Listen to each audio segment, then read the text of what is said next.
This is Rishi Sunak. He is the youngest British Prime Minister to ever serve, and he is also the first person of colour to hold this position. This historic moment came as good news and a surprise to many people, and it has stirred some controversy. In this video, we will explain how Sunak suddenly became the UK's third Prime Minister within 1 year and why was he not elected by the people. What is Rishi's background, and can he help save the UK's economy at a time when inflation is at a 40-year high and increasing borrowing costs? If you like content like this, please leave a like and subscribe to watch similar upcoming content. So who is Rishi Sunak and what's his background? Born in 1980, Rishi is 42 years old and became the youngest Prime Minister in UK's history. He also is of an Indian descent. His parents were both Indian immigrants who moved to the UK in 1960s. Growing in Southampton, England, he always had interest in politics, so he studied politics at the University of Oxford. He is currently married and has 2 children.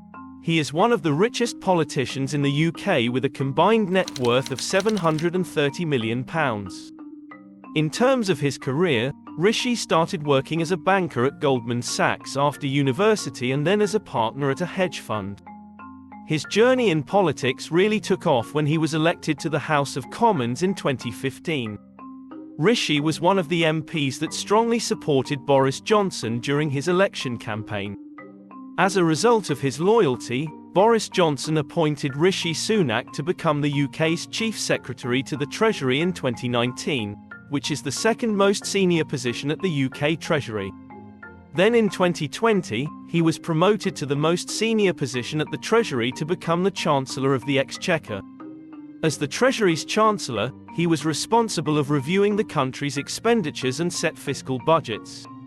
When Boris Johnson announced that he will resign from his position as UK's Prime Minister, there was an internal election within the Conservative Party to select their new leader.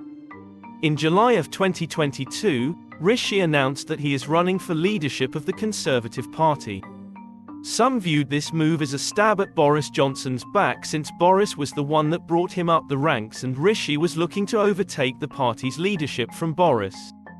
However, when the last battle was between Liz Truss and Rishi, Truss won 57% of the votes, which made Liz the party's new leader.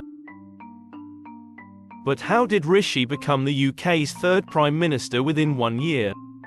And without elections? It all started when Theresa May announced her resignation in July of 2019. Her resignation triggered the general elections mainly because the country was divided on the Brexit deal. Usually, the country holds elections every 5 years. The Conservatives, under the leadership of Boris, won the latest elections in 2019. Boris then became the leader of the country until the end of 2024, when the next election is due. But that didn't happen because Boris resigned in September and the Conservatives chose their new party leader, Liz Truss, to become the next Prime Minister. Liz Truss was the shortest-serving Prime Minister in the UK's history. She served for 50 days before she also resigned on October 2022. This paved the way for the runner-up of the Conservatives' election to assume the role of leadership of the party and the country. And that runner-up was Rishi Sunak, the UK's third Prime Minister within the same year. The question now is, can he save the UK? The latest pattern is not looking great. The last 3 Prime Ministers all resigned and left the country in worse situation than before.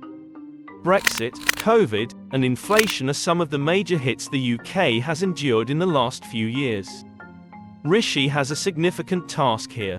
Since he was responsible for the country's expenditures when he was Chancellor, he does seem the most qualified Prime Minister the UK had in recent years to get them out of this economic crisis. On her short tenure, Liz Truss announced that she will be borrowing money to provide tax cuts to corporations as her way of fighting inflation. Rishi strongly opposed her and said that these tax cuts will only increase the UK's debt to a dangerous level and increase the already high living costs, but he was always ridiculed and dismissed by the press and the Conservatives alike. However, Rishi was right. The country's debt ballooned and the pound sterling plummeted to a 40-year low. Rishi was labelled as a doomster by his fellow MPs for rejecting Truss's mini-budget plan, but Rishi knew what would happen. Fast forward to today, this is the most ideal time for Rishi to lead the country.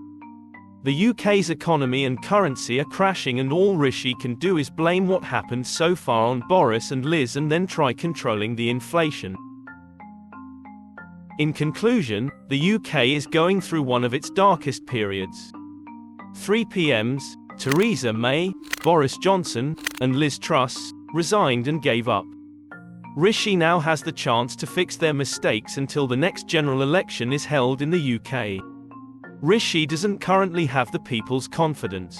Some people argue that they voted for the Conservatives just for Boris to lead the country and there should be an immediate general election. Surprisingly, a few others believe that UK should be run by a Christian leader. This sudden change of power stirred all kinds of controversy. All Rishi has to do now is recover the UK's economy slowly, and he would surely be trusted in the next elections. Real question is, will Rishi take the lead and be the one to take the UK out of this dark period, or will he be the fourth Prime Minister in a row to give up and resign?